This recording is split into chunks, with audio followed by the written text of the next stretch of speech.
Hello and welcome to Business Week, the program that brings you top business stories that made headlines during the week, interviews, features, and market data.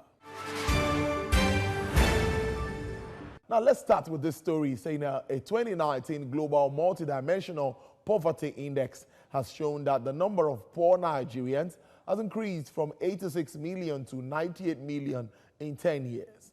Lara Omonijo reports that experts advise the authorities to find ways of giving better lives to its citizenry.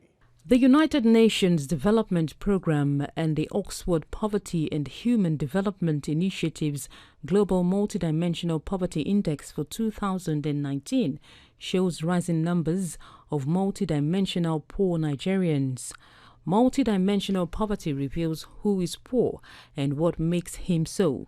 It showcases the range of disadvantages experienced by the poor as well. This community within the Abuja city centre is a good example of where multidimensional poverty lives. Basic social amenities are scarce, and its dwellers say life here is hard.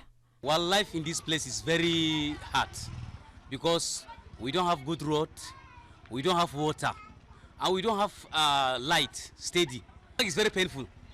Yes, it's very, very painful because in fact we are living in the, we will say we are living in the gutter because this place is not good. They don't even think that people are living in this place. The life that we are playing is just like the normal life of the village life, because the situation of the place and the nature of the place is, they call it Asokoro village. So we play like a village life. As at 1999, when Nigeria returned to democratic rule, it was estimated that 70% of the country's population lived in poverty.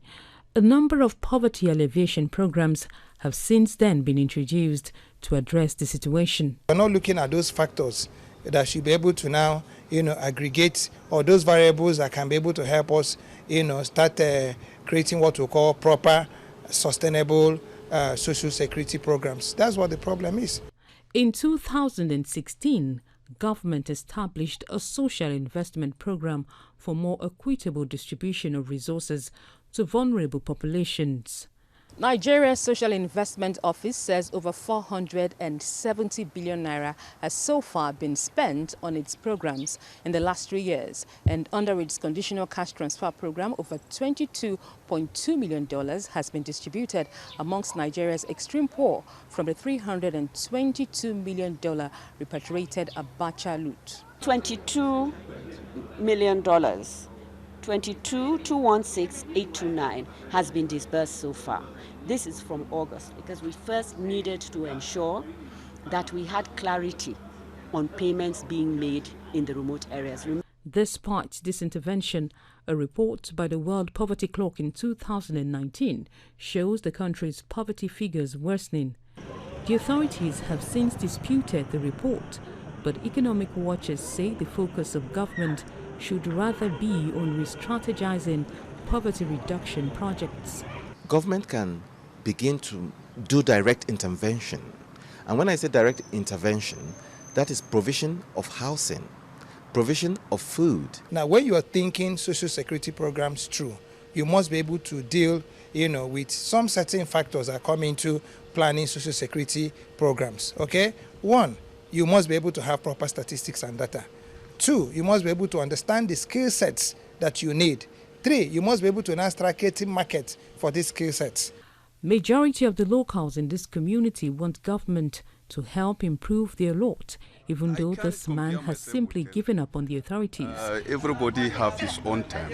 When my time reach, maybe I will be able to. He is hopeful that Providence will someday take him out of poverty.